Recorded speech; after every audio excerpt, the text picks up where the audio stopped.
Halo semuanya, perkenalkan nama saya Nyomansi Rahayu, NIM 251404163, Prodi Pendidikan Pancasila dan Kewarganegaraan, kelas A semester 1.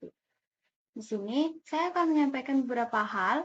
Yang pertama itu ada pengertian antropologi budaya, yang kedua fase-fase antropologi budaya, dan yang ketiga kenapa di Prodi PPKN itu mempelajari tentang antropologi budaya.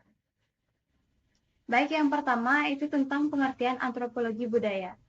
Antropologi budaya adalah salah satu cabang utama dari ilmu antropologi yang fokus pada kajian kebudayaan manusia.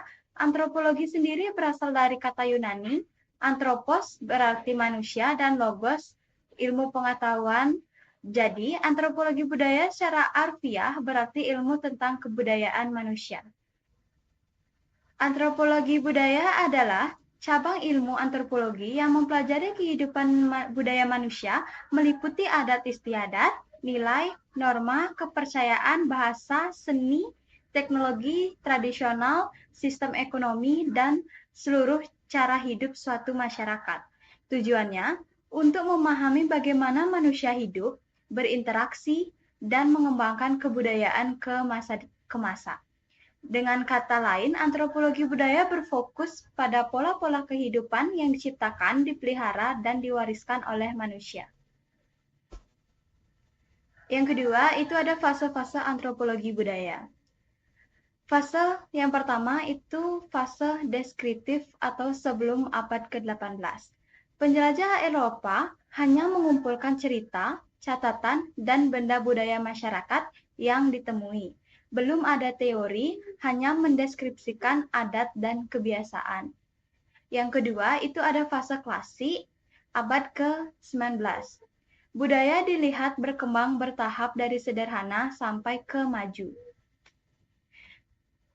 Yang ketiga, itu ada fase fungsionalis atau strukturalis, awal abad ke-20.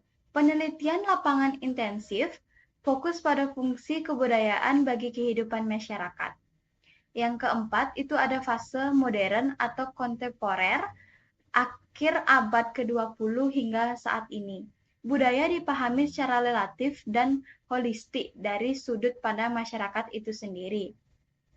Menyoroti isu globalisasi multikulturalisme dan perubahan sosial. Yang ketiga, mengapa di PPKN mempelajari antropologi budaya? Pendidikan Pancasila dan kewarganegaraan tidak hanya membahas hukum dan politik, tapi juga membentuk sikap dan pemahaman kewarganegaraan. Antropologi budaya di PPKN mempelajari di PPKN karena yang pertama itu memahami keberagaman budaya di Indonesia. PPKN mengajarkan kita menjadi warga negara yang menghargai perbedaan suku, agama, adat, bahasa, dan tradisi.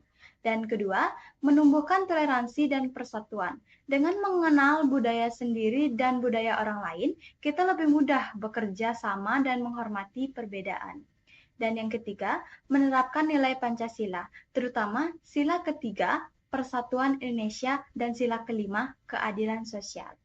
Dan yang terakhir itu membentuk sikap demokratis dan inklusif. Menghargai keberagaman budaya adalah bagian dari menjadi warga negara yang baik. Baik, itu tadi penjelasan tentang antropologi dari saya.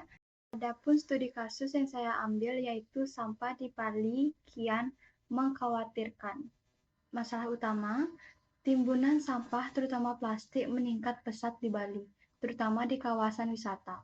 Fasilitas pengolahan terbatas, kesadaran masyarakat dan wisatawan rendah. Dampaknya, pencemaran lingkungan, laut, pantai, tanah, serta ancaman kesehatan dan menurunnya citra pariwisata di Bali. Upaya yang dapat dilakukan yaitu pembatasan plastik sekali pakai, pembangunan fasilitas pengolahan sampah terpadu, edukasi masyarakat, serta kolaborasi dengan LSM dan komunitas. Jadi kesimpulan dari kasus ini, krisis sampah di Bali memerlukan sinergi pemerintah, pelaku usaha, dan masyarakat agar lingkungan terjaga dan pariwisata tetap lestari. Baik, itu tadi sedikit penjelasan studi kasus yang saya ambil. Sekian dari saya. Terima kasih.